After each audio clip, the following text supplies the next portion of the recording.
Meio milhão de crias seguem os seus progenitores numa migração épica que atravessa o continente africano ao longo de 3.000 quilómetros. É uma viagem de descoberta e de perigos inimagináveis.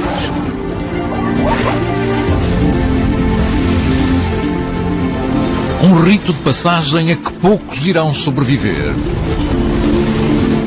Mas os que sobreviverem poderão regressar como adultos ao local onde tudo começou.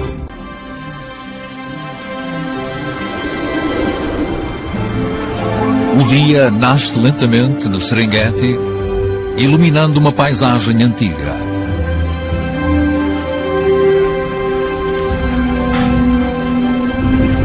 Abrigadas entre montanhas vulcânicas, as planícies estendem-se para lá do horizonte.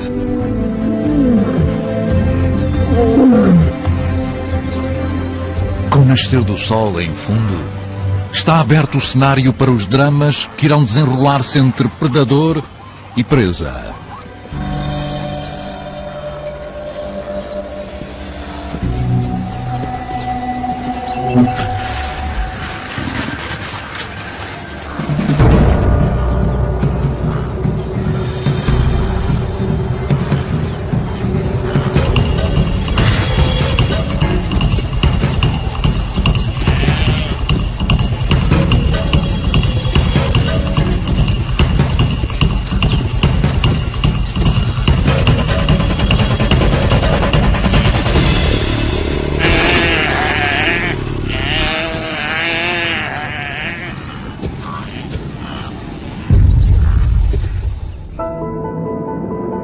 O Serengeti fica no extremo oriental de África.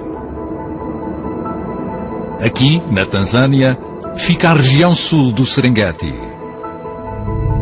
Uma savana quase interminável. Esta paisagem foi moldada por forças dinâmicas e brutais. Um destes antigos vulcões ainda está ativo, expelindo para o ar nuvens de cinza incandescente. Foi esta cinza que deu origem ao paraíso fértil que estamos a ver.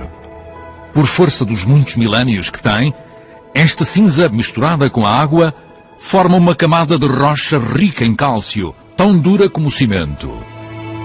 Essa rocha sólida está apenas a 1 metro da superfície do solo. Nenhuma árvore consegue criar raízes aqui. Este é o reino das pastagens. São tão vastas que podem acolher as maiores manadas de herbívoros do planeta.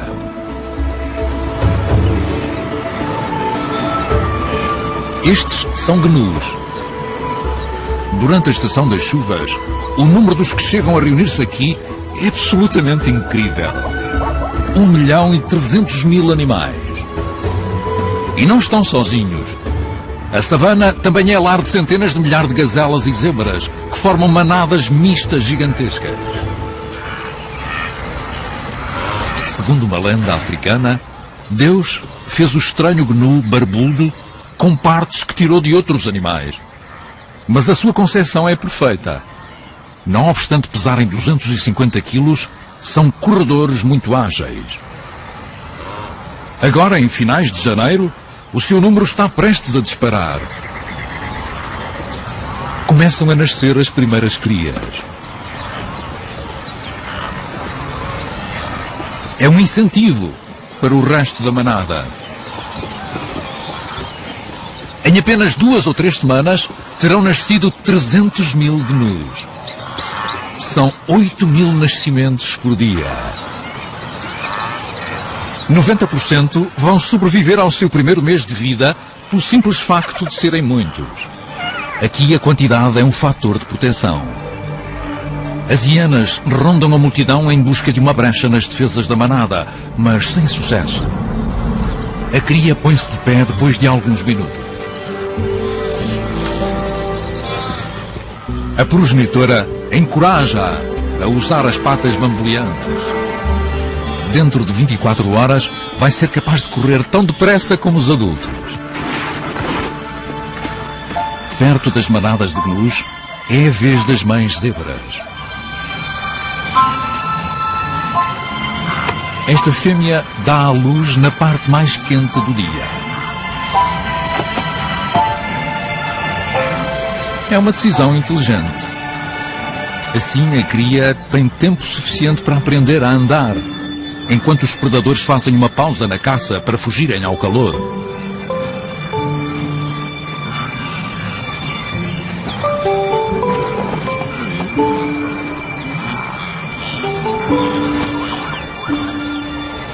O mercúrio está bem acima dos 30 graus.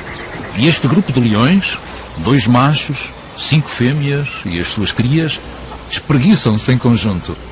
Caçar agora pelo sol do meio-dia poderia deixá-los em risco de sobreaquecimento. Para os machos, com a sua juba enorme, isso poderia ser fatal. Além do mais, seria também um desperdício de energia. Sem árvores para se camuflarem, estes caçadores de emboscada têm poucas hipóteses de surpreender a presa. A época é de abundância. Não vale a pena ficarem exaustos. Mas estas 3 chitas não tencionam descansar. Este é o seu território. E qualquer presa que entre nele está a pedir para ser caçada. As crias estão protegidas pelas suas progenitoras, mas um adulto tresmalhado é um alvo tentador. Para capturarem com sucesso um gnu adulto, as chitas têm de trabalhar em equipa.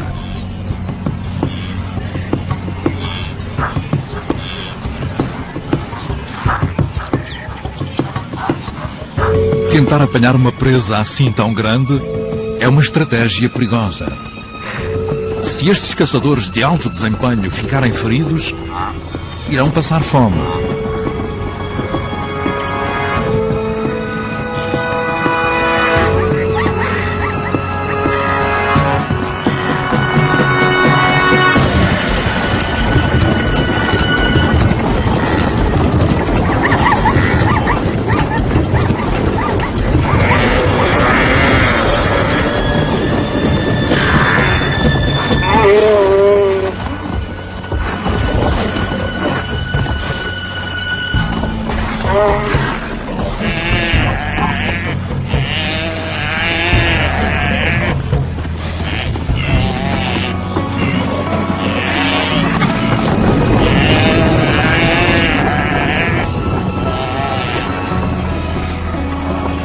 O gnu adulto pesa mais que as 3 chitas juntas.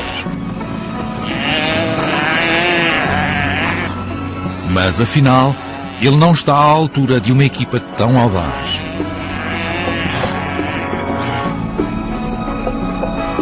Uma das chitas acaba por sufocar o gnu com uma última dentada mortífera que lhe esmaga a traqueia.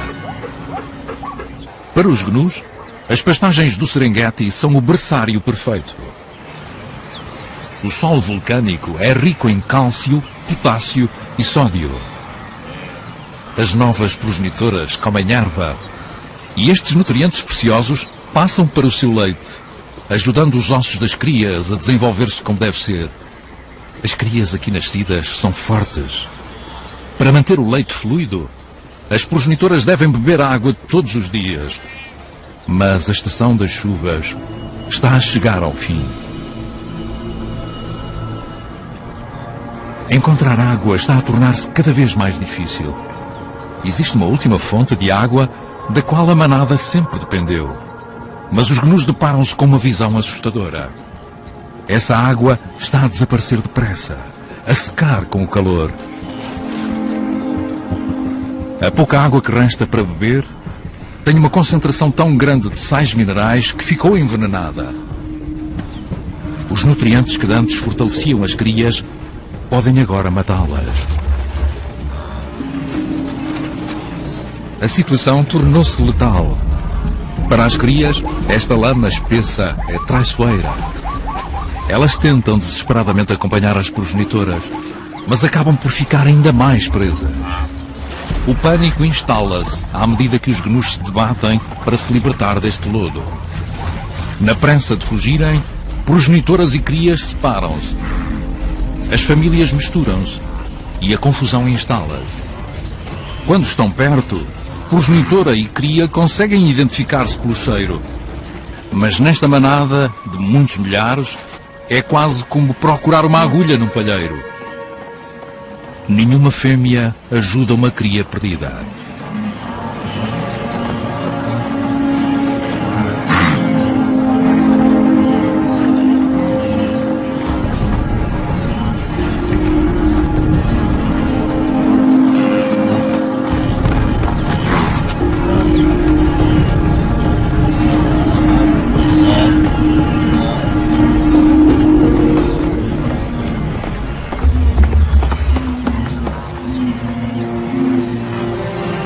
Uma a uma, as famílias reúnem-se.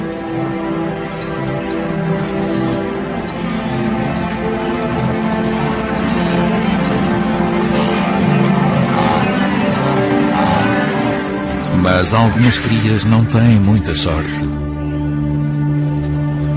Separada da progenitora e da segurança da manada, esta pequena cria enfraquece rapidamente. A sua luta não passa despercebida. Os abutres reais são necrófagos e normalmente alimentam-se de cadáveres.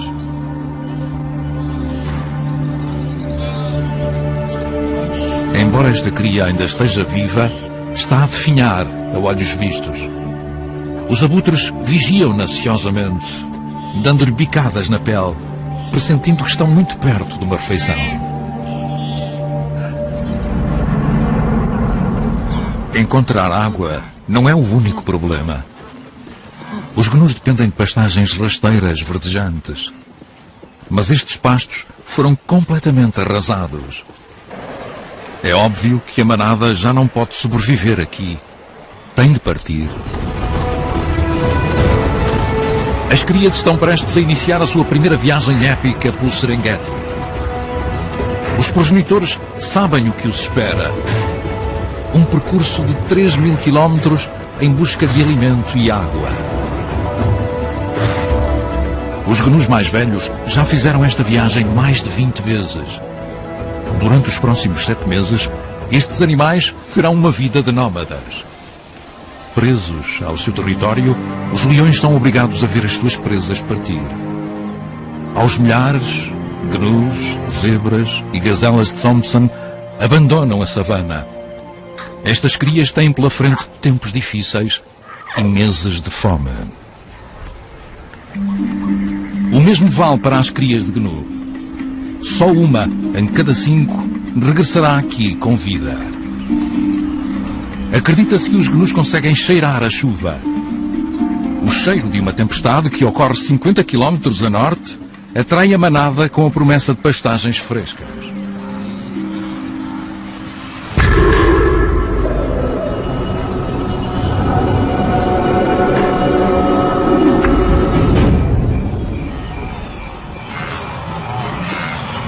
Após muitos dias de marcha, as manadas passam agora pelo corredor oeste do Serengeti e chegam a um marco bem-vindo. No meio deste vale estéril, encontra-se um oásis verde, rodeado de erva fresca. Por todo o lado, as crias são confrontadas com visões estranhas e inéditas. Árvores e vizinhos inesperados. As progenitoras não bebem água há 2 dias. Estão desesperadas. Os gnus viajam em grupos separados. Mas agora, machos solteiros, fêmeas e crias convivem todos perto da água. Mas aqui também há perigo. O mato alto esconde um inimigo familiar. 3 leoas dominam este território. À primeira vista parecem um bando desorganizado. A mais velha está cheia de cicatrizes e é meia cega, mas é uma caçadora muitíssimo experiente.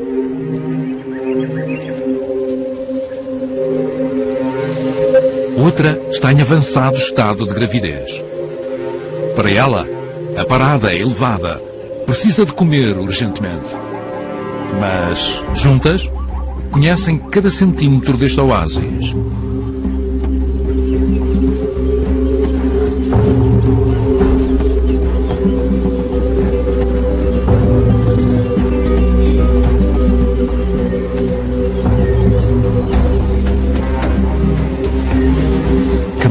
cercadas pela erva alta, o sucesso parece garantido.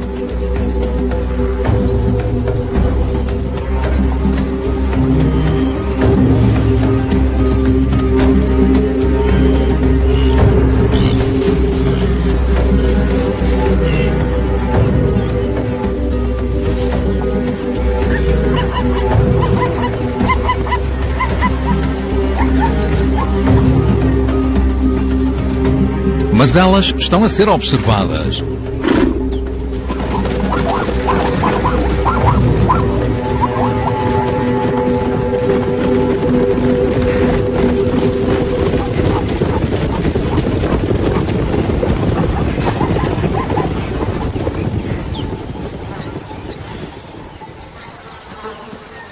A leoa não consegue esconder a sua irritação.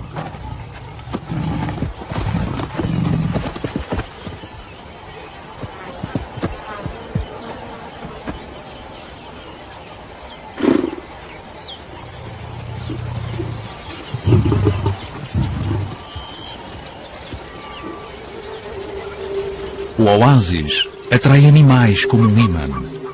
As leoas assumem as suas posições. Voltam à caça.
Este lago é demasiado perigoso e pequeno para os gnus permanecerem aqui. Eles têm de continuar a migração em busca da chuva. À medida que avançam para norte, a paisagem muda. Longe dos vulcões, não há rocha de cinza sobre o solo. Nestas planícies, o solo é profundo e aqui as árvores podem criar raízes. Na sua migração incansável, os gnus atravessam territórios de muitos predadores. E alguns desses predadores não têm território fixo. Esta mãe cheetah e a sua jovem família conseguem seguir a migração das manadas ao longo de centenas de quilómetros.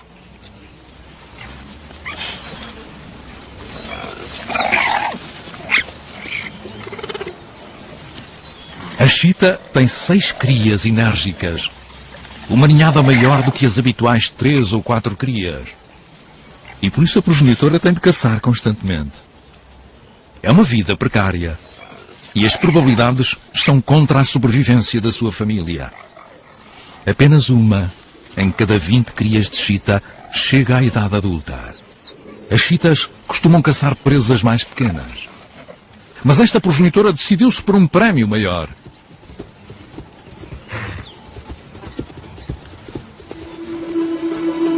Uma cria de gnu está a ficar para trás em relação à sua manada.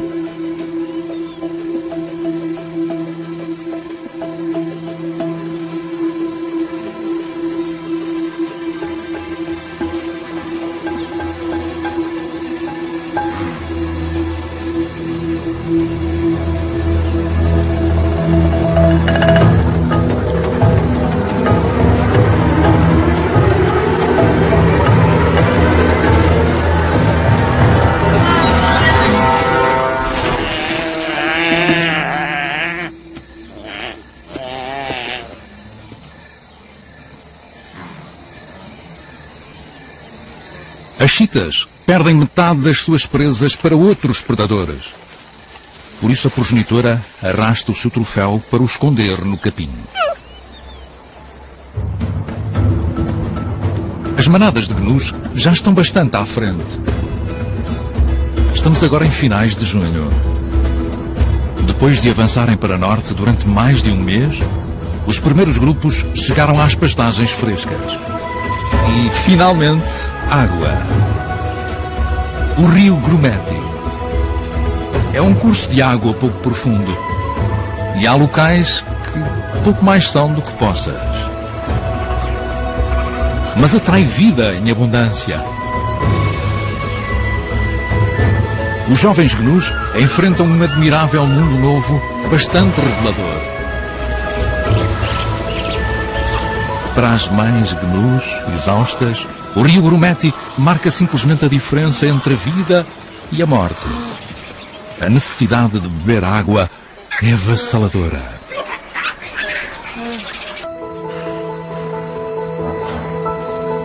Com o cair da noite, a calma regressa ao rio. Mesmo agora, ele fervilha de vida.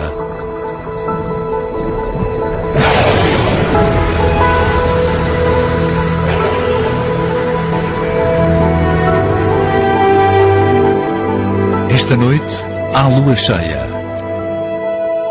Amanhã será um dia importante para as manadas reunidas à beira do rio. Ao romper do dia, os machos estão a lutar. Começou o ritual.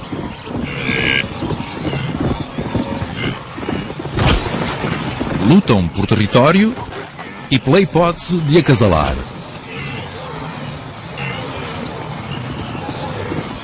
Agora, com 5 meses, as crias não se metem ao barulho.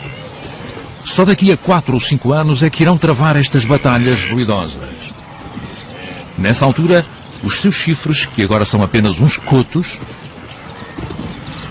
já serão armas imponentes de 1 metro de comprimento. Estes combates duram 3 semanas. Por isso, daqui a 8 meses e meio, de volta às planícies de pasto rasteiro do Serengeti, as crias nascerão todas ao mesmo tempo.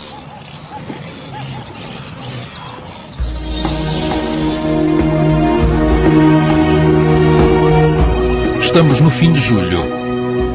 As pastagens ao longo do rio já não têm erva. A floresta está seca e estéril. Mais uma vez, a manada tem de partir, seguindo a chuva, em busca de alimento e água. Mas agora, muitas destas fêmeas levam consigo uma nova vida no ventre. Os gnus fazem uma última viagem para beber no charco raso. As crias têm agora 6 meses.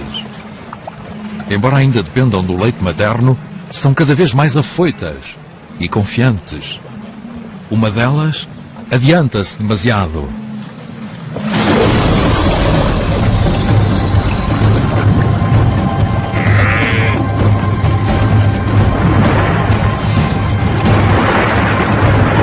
A cria não tem a força necessária para se defender da emboscada deste predador de 5 metros de comprimento.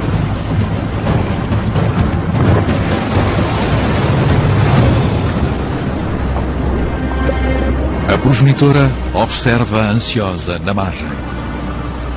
Mas desta vez não há escapatória possível. O crocodilo vai demorar dias a desmembrar e devorar a sua presa. A manada só pode virar costas e partir.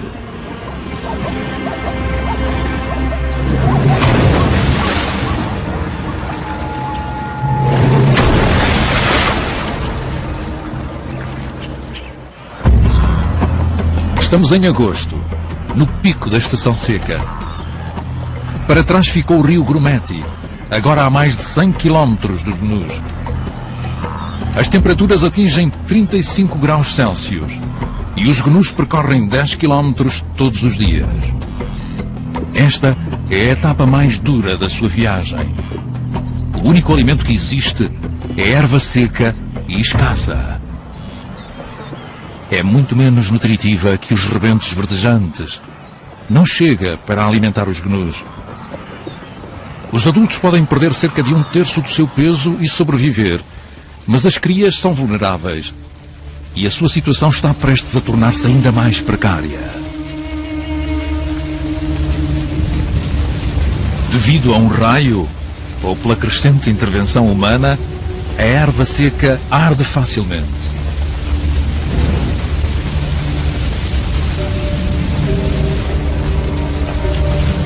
Para os animais pequenos, é um inferno.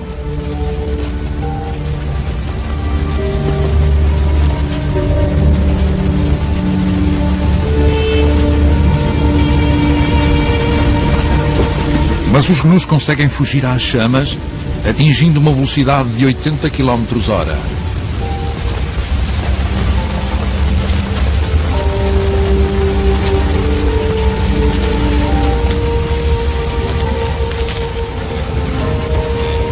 O incêndio parece devastador, mas esta paisagem já viu muitos fogos. Da erva e das árvores velhas agora queimadas, irão nascer em breve rebentos novos. Mas isso não consola os gnus, que estão exaustos.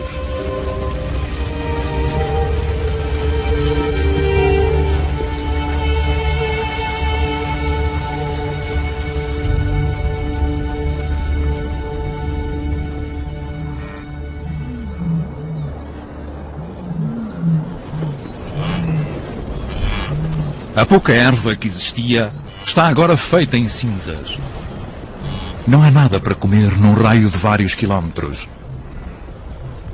Ao longo desta viagem épica, a maior ameaça à sobrevivência das crias não são os predadores, é a fome. 3/4 das crias que não chegam ao fim morrem de fome. As manadas aproximam-se agora da fronteira do Quênia. Durante mais de 3 meses, seguiram o seu faro por milhares de quilómetros, detectando no ar as chuvas que se formavam ao longe. Os gnus mais velhos já aqui estiveram. Sabem que há prados férteis com boas pastagens relativamente perto daqui. Mas há um obstáculo enorme que se atravessa no seu caminho: o rio Mara. Chegam aqui animais vindos de vários quilómetros em redor.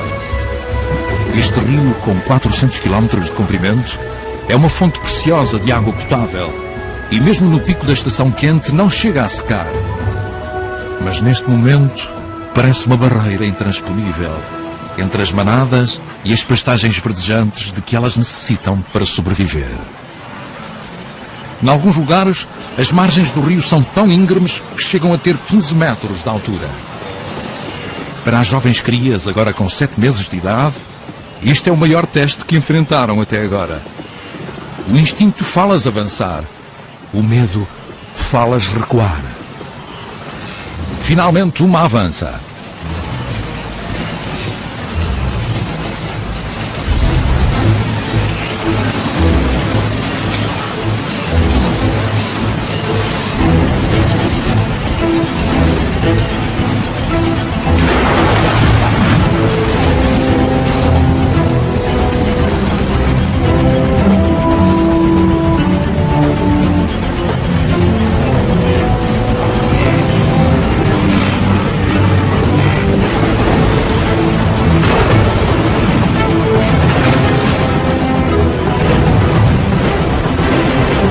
De repente, numa nuvem de pó, milhares de gnus seguem-na, mergulhando abruptamente nas águas.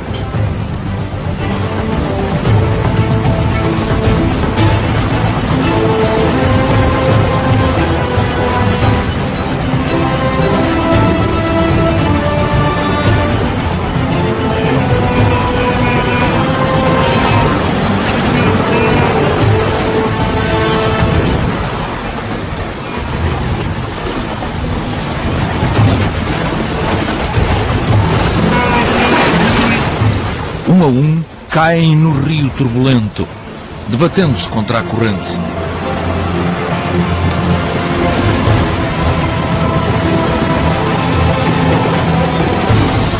Nas suas curtas vidas, as crias nunca passaram por nada semelhante a este frenesim aquático. Trepam pela margem e dão de caras com um mundo extraordinário. As suas progenitoras levaram-nas às pastagens paradisíacas de Masai Mara.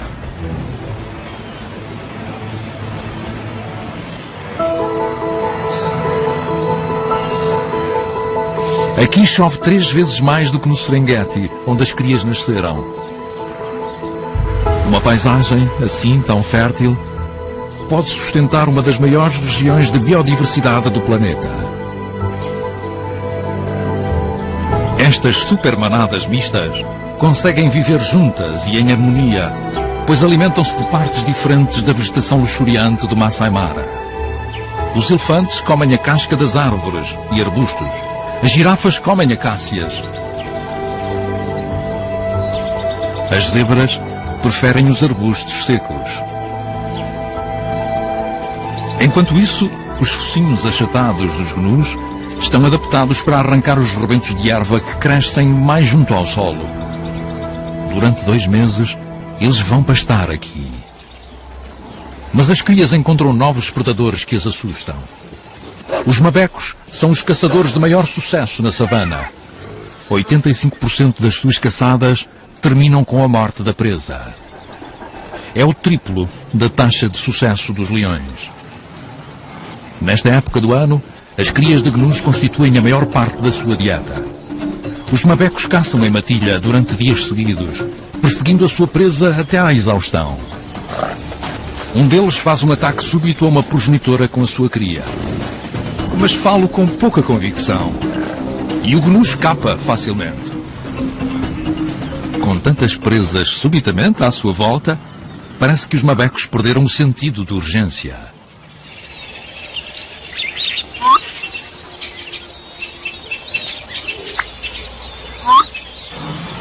Durante 2 meses, o Masai Mara albergou mais de 2,5 milhões de animais que esgotaram a região.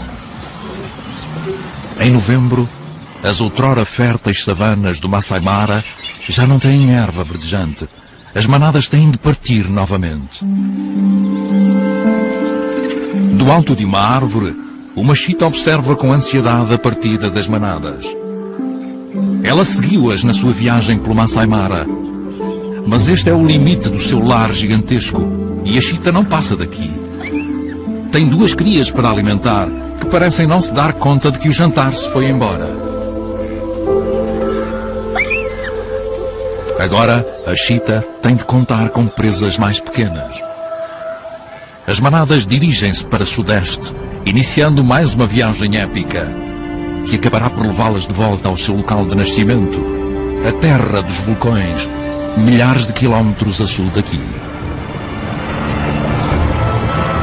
Mas há um obstáculo no caminho. Têm de voltar a atravessar o rio Mara.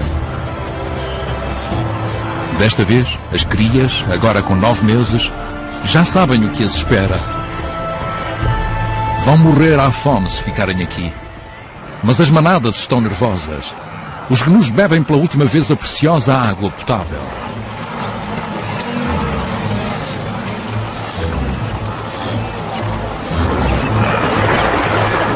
E eis que um deles toma a iniciativa, liderando a manada em peso, através do rio com 20 metros de largura. Mas aqui, invisível, sob o turbilhão das águas, está um predador terrivelmente familiar. Os crocodilos ganham vida durante este súbito banquete de presas.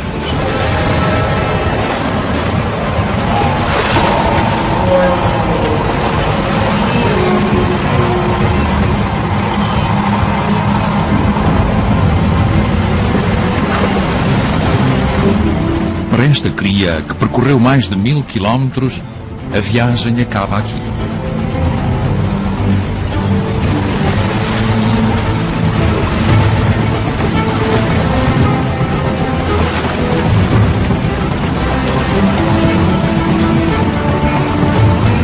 A margem íngreme provoca um engarrafamento.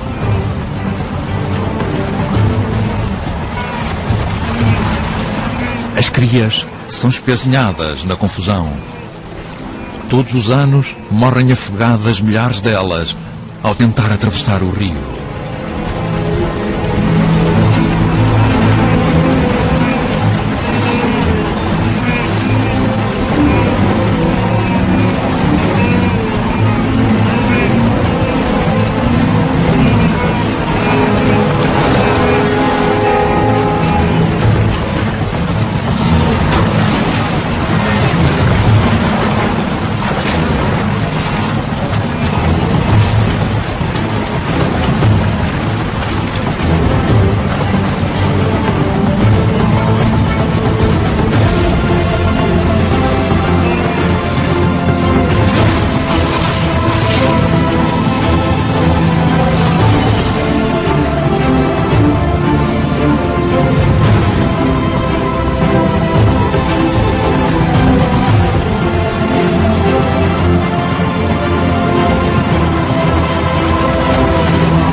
Finalmente, há um que descobre uma passagem e a multidão avança.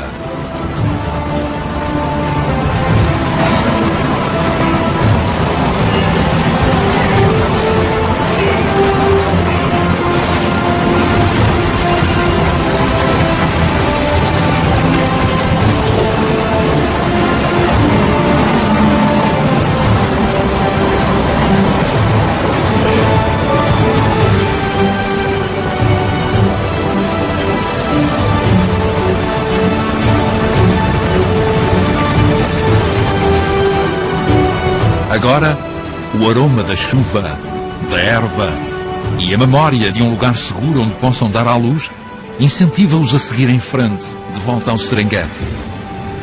A sua procura incansável de alimento e água levou-os numa viagem que totalizou 3.000 quilómetros.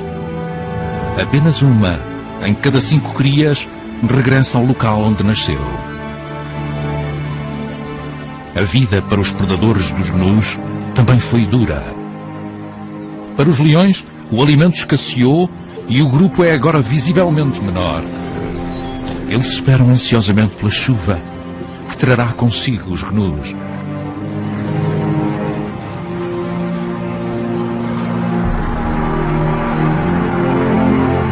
À distância, surgem os primeiros ruminantes nas planícies.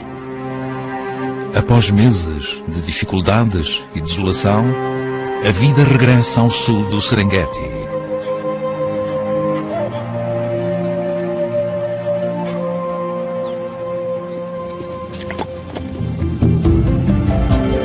As crias que sobreviveram estão agora mais astutas. Sabem que as espera uma vida de movimento constante. É andar ou morrer. Em breve as suas progenitoras vão dar à luz e elas terão de se aventurar sozinhas. Mas durante uns meses preciosos vão descansar na base do vulcão, na terra onde nasceram, antes de iniciarem novamente, já como adultos, a sua perigosa viagem ao longo do Serengeti.